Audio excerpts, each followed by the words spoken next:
할렐루야. 월 새벽에 오신 우리 성도님들을 환영합니다. 축복합니다. 서로 인사하실까요? 반갑습니다. 우리 성도님들 얼굴이 예뻐요. 다들 웃으면서 인사하니까 너무 예뻐. 감사합니다.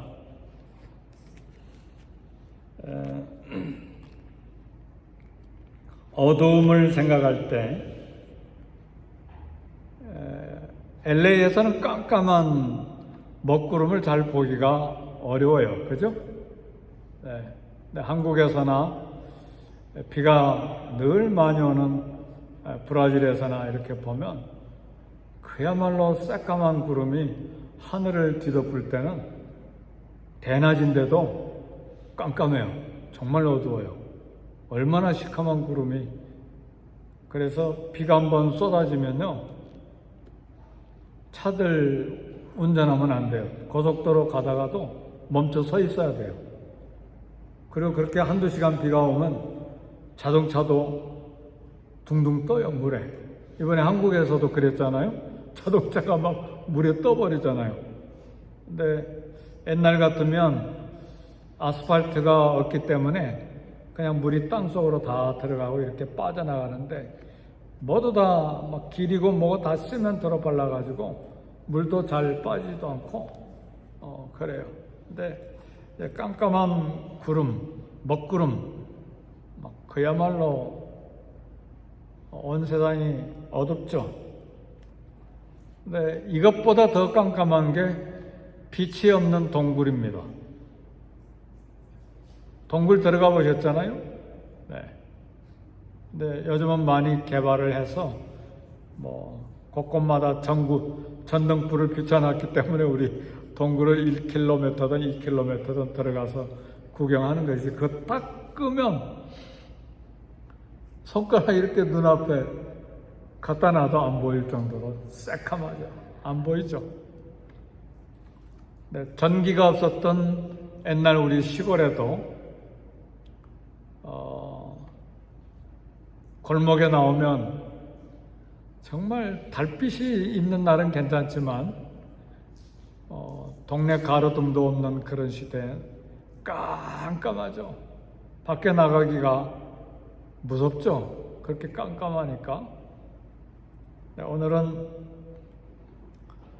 이 마음의 어둠, 영혼의 깜깜함도 있는 것을 우리가 좀 생각하기를 원합니다.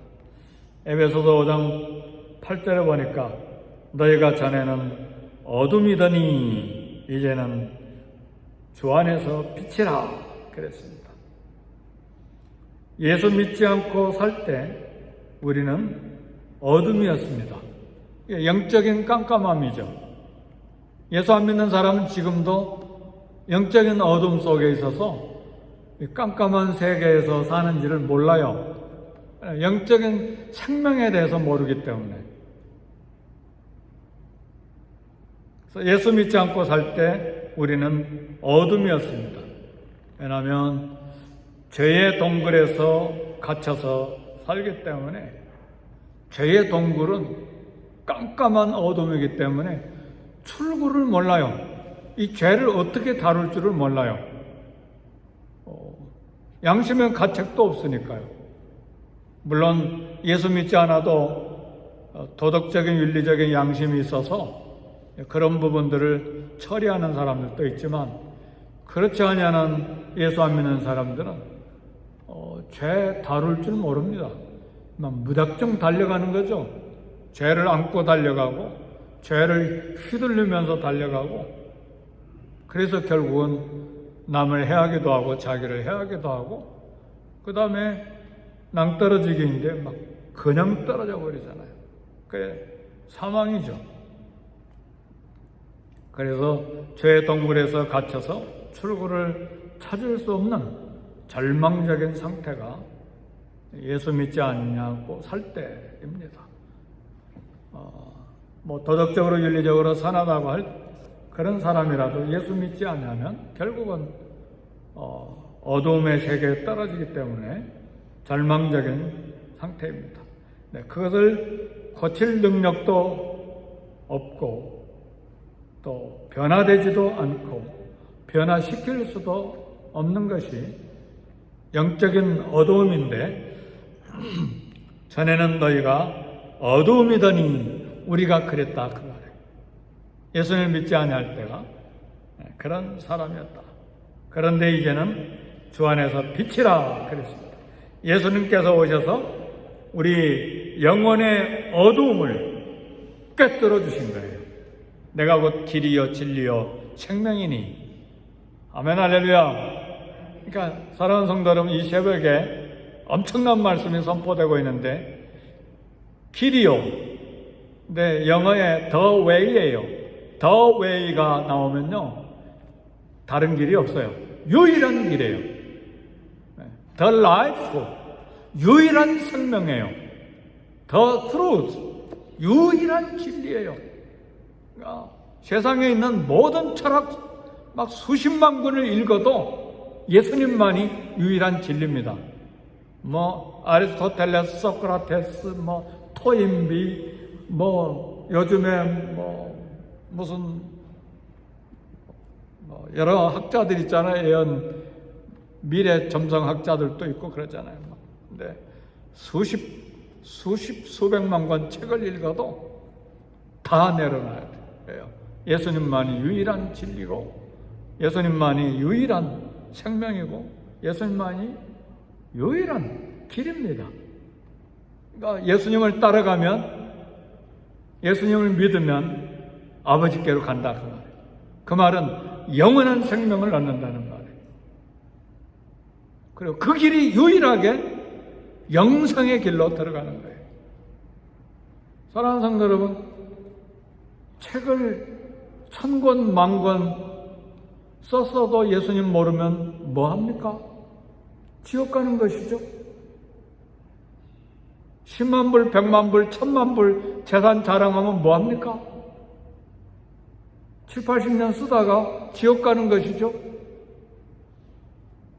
대통령 돼서 뭐합니까? 예수님 모르면 지옥 가는 것이죠. 그러니까요, 사랑하는 성도 여러분, 우리는 비록 가난하고, 비록 배운 것 없고, 비록 보잘것없지만, 보잘것없잖아요. 어제 저보고 어떤 성도님이 그렇더라고요. 사모님이 없으니까 얼굴이 형편없이 됐네요. 속도 모르고, 권사님 아시죠? 왜? 3일간 제가 조금 힘들었잖아요. 속도 모르고, 사모님이 없으니까 얼굴이 형편없이 됐네요. 아무 말도 안 했죠. 지금은 괜찮습니다. 어제 밤이 되니까 힘이 나더라고요. 네, 할렐루야. 뭐 이야기하려다 또 그 얘기가 나왔어요. 사랑하는 성도 여러분, 예수님 참 우리 보잘것없지만 예수님 때문에 권세가 생겼어요. 하나님의 자녀의 권세. 누구든지 예수님을 믿으면 하나님의 자녀가 되는 권세를 주셨다고 그랬잖아요. 보잘것없잖아요. 얼굴만 보잘것없는 것이 아니라 정말 세상에 내놓을 게 아무것도 없어요. LA 한번 다운타운에 내려가 봐요. 걸어가 봐요. 누가 알아주나? 아무도 알아주는 사람 없고 아무것도 없고 그렇잖아요. 막 학계에 나가면 누가 알아주나? 네. 경제계에 나가면 누가 알아주나? 아무것도 없어도 우리는 대단한 권세가 있어요. 하나님의 자녀의 권세가 있다 그 말이죠. 네. 왜요? 그리스도께서 오셔서 영혼의 어두움을 꿰뚫어 주셔서 이제는 너희가 빛이라 그랬어요. 할렐루야. 그러니까 예수님을 믿는 순간부터 빛이에요. 그래서 좀 자존감을 좀 가지세요. 자존감 갖는 게 쉬운 일이 아닙니다. 끊임없이 나는 하나님의 자녀다. 예수님의 구원의 주 메시아를 모시고 있는 하나님의 백성이다. 끊임없이 우리 영혼의 이야기를 해야 돼요. 그래야 자존감이 생겨요. 그래서 부자 앞에 가서도 이렇게 꿇지 않고 학문이 많거나 세상에 뭐 권세 있는 사람 앞에서도 전혀 이렇게 주눅들지 않고 담대하게 살 수 있어요. 이게 우리의 영적인 권세예요. 그렇잖아요? 네. 하나님은 거룩과 진실과 사랑과 소망, 완전한 빛이신데 특별히 빛이시죠. 온 세상이 깜깜하게 어두울 때 빛이 있으라. 빛이 쏟아지기 시작하셨어요. 할렐루야. 그 빛이 있었기 때문에 그 다음에 태양과 달과 별이 생긴 거예요. 그러니까 이 빛이 얼마나 중요한지 몰라요. 태양과 달과 별은 아무것도 안 해요. 하나님 먼저 빛이 있어라, 빛을 창조하셨기 때문에 그 다음에 태양과 달과 별이 빛을 내기 시작한 거예요. 근데 우리 보고 너희는 이제는 빛이라 말씀하신 거예요.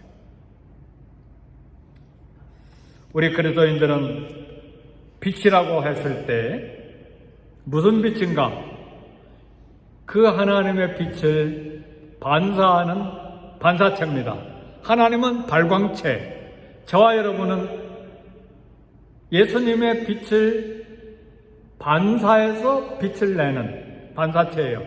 빛이 들어오면 거울로 비추면 거울에 왔다가 다시 나가잖아요. 그렇죠? 그런 것처럼 예수님의 빛이 우리에게 와서 우리가 다시 비춰내는 반사체예요. 그래서 주님은 우리를 향해서 너희는 세상의 빛이라 그랬습니다. 따라서 우리는 다른 사람들이 어두움에서 나올 수 있도록 빛을 비춰줘야 돼요. 길을 보여줘야 돼요. 예수님이 나를 따라와라 그렇게 말씀하셨잖아요. 나를 따라와라. 그런 것처럼 와봐라. 우리는 예수님께 와봐라. 뭐 특별히 전도할 말이 없어도 우리는 할 말이 있어요. 와봐라. 예수님께 한번 와봐요. 예수 믿으세요. 네. 간단한 말이잖아요. 이 집사님 그렇죠? 읽어보세요. 와보세요. 예수님 믿으세요. 간단한 말 한마디에 왜 이 한마디가 위대하냐? 그 말 단어가 위대한 게 아니에요. 성령님이 거기에 역사하면 그 심장을 움직이는 거예요. 영혼 건지는 건 절대로 성령님의 역사입니다. 그죠? 네. 바울이 아테네에 가서 막 유대 철학, 헬라 철학, 모든 종교 철학 내용을 다 총동원해서 전도했는데 전도가 하나도 안 됐어요. 불과 몇 명 믿고 끝나버렸어요. 전도가 완전히 실패했어요. 그 뒤로부터 바울이 결심한 게 내가 예수 그리스도 십자가 외에는 절대로 다른 건 말하지 않겠다. 그 말은 성령님만 의지하고 예수님만을 이야기하겠다 그 말이죠. 감사한 일입니다. 그래서 다른 사람이 어둠에서 나올 수 있도록 우리가 길을 비춰줘야 되는데 그러려면 이제 방법이 좀 있어야 되는데 5장 8절에 보니까 너희가 전에는 어둠이더니 이제는 주 안에서 빛이라 빛의 자녀들처럼 행하라. 이제 우리의 행동에 관해서 이야기합니다. 어떻게 내가 빛의 자녀인 것을 알 수 있는가? 사랑하는 성도 여러분, 나무들이 여러 종류들이 있는데 어떤 나무들은 잎이 다 떨어져 이제 없어지는 경우들이 많죠. 그래서 이 나무가 겨울이 되면요, 감나무인지 배나무인지 사과나무인지 뭐 무슨 자두나무인지 복숭아나무인지 몰라요. 잎이 다 떨어져 버리니까. 어떻게 할 수 있어요? 배나무인지 감나무인지 사과나무인지 자두나무 복숭아나무인지 어떻게 할 수 있나요?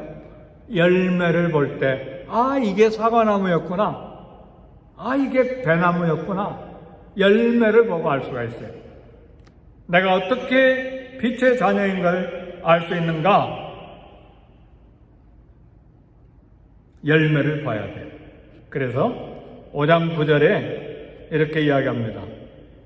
빛의 열매는 모든 착함과 의로움과 진실함에 있느니라 그랬어요. 착함과 의로움과 진실함은 모두 다 우리 하나님의 성품들이에요. 착함은 하나님의 관용과 하나님의 자비와 하나님의 인내를 말해요.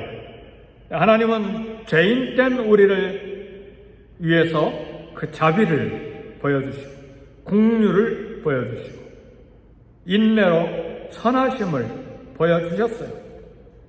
그래서 우리가 이 열매를 나타내야 빛의 자녀인 것을 증명할 수가 있다 그 말입니다.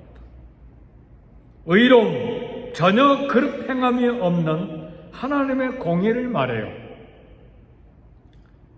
100% 그릇 행함이 없을 수는 없지만 그래도 다른 사람이 볼 때 이분 정직하네? 이 사람 삶이 깨끗하네? 이 사람은 사람 속이지 않아. 그런 사람 있죠? 근데 예수 믿는 사람이에요. 그게 예수님을 보여주는 거예요. 빛의 열매를 보여주는 거예요. 그런데 이 사람을 자꾸 속이는 것 같아. 자꾸 정직하지 않고 뭔가 자꾸 거짓말하는 것 같아. 근데 교회 다닌데 이건 예수님의 빛이 하나도 없는 거예요. 정말 이건 가슴 아픈 일입니다.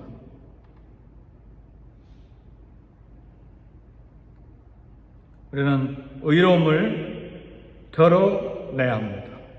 그리스도인의 삶은 삶과 언어와 생각과 말과 행동에서 옳아야 돼요.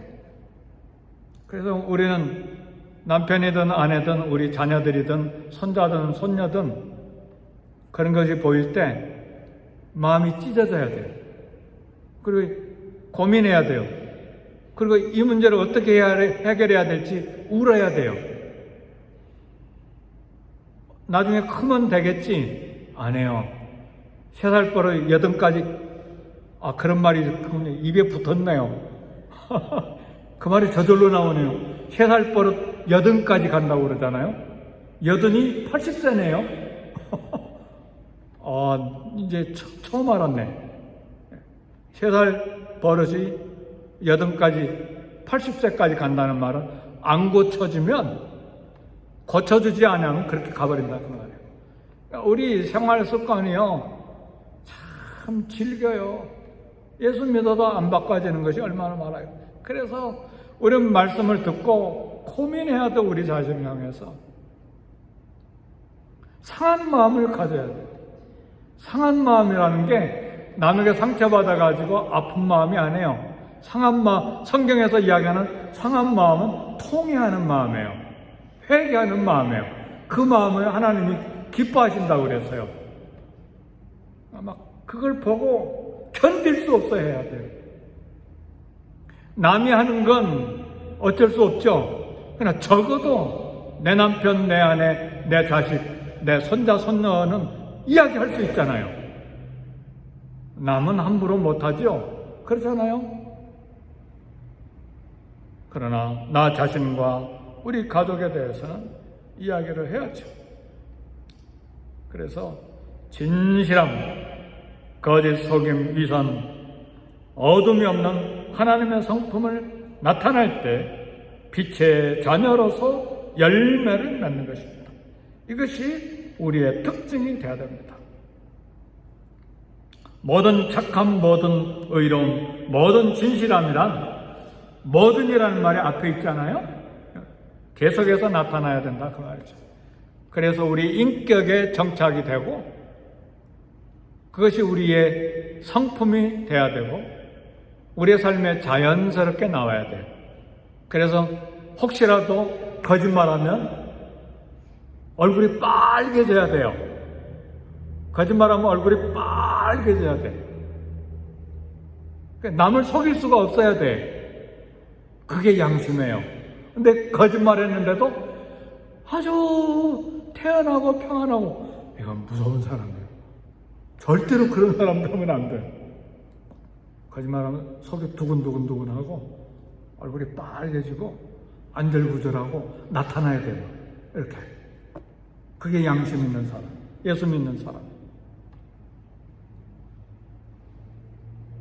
그래서 어떻게 이렇게 할 수 있나? 예수님을 사랑해야 돼요. 예수님 사랑하십니까? 정말 예수님 사랑해야 돼요. 예수님을 최고로 사랑하면, 내 남편, 내 아내, 내 자식보다 더 사랑하면 그래서 되겠나요? 내 가족이 있는데. 아니요. 예수님을 최고로 사랑해버리면 정말 아내 사랑합니다. 예수님을 사랑하지 않기 때문에 말씀에 불순종해서 가정도 소홀하게 되고 자식도 소홀하게 되는 거예요. 예수님을 생명으로 사랑해버리면 자식 사랑, 가정 사랑, 목숨 바치죠. 믿습니까? 예수님을 최고로 사랑해야 돼요. 예수님 삶을 닮아가기를 정말 사력을 다해야 돼요. 예수님과 친밀해야 돼요. 날마다 예수님과 친하게 지내야 돼요. 그러면서 말씀을 읽고 기도하고, 어떻게 하면 예수님의 성품을 닮아갈까? 어떻게 하면 예수님의 인내를 닮아갈까? 어떻게 하면 예수님의 희생을 본받을까? 어떻게 하면 예수님의 나를 따라오라, 내가 너를 사람 낚는 어부가 되게 하리라. 누구든지 나를 따라오려든 자기를 부인하고 자기 십자가를 지고 나를 좇을 것이니라 말씀하셨는데, 어떻게 하면 주님을 따라갈 수 있을까? 그게 우리 기도 제목이 돼야 돼요. 하루에도 주님 섬기는데도 실망할 때가 얼마나 많아요. 안 그래요, 고자니? 섬기는데도 실망할 때가 오잖아요. 어떻게 이길래요? 우리의 막 용기 가지고, 저는 제 용기 못 믿어요. 하루에도 업앤다운이 심한 걸 절 봐요, 제 속에.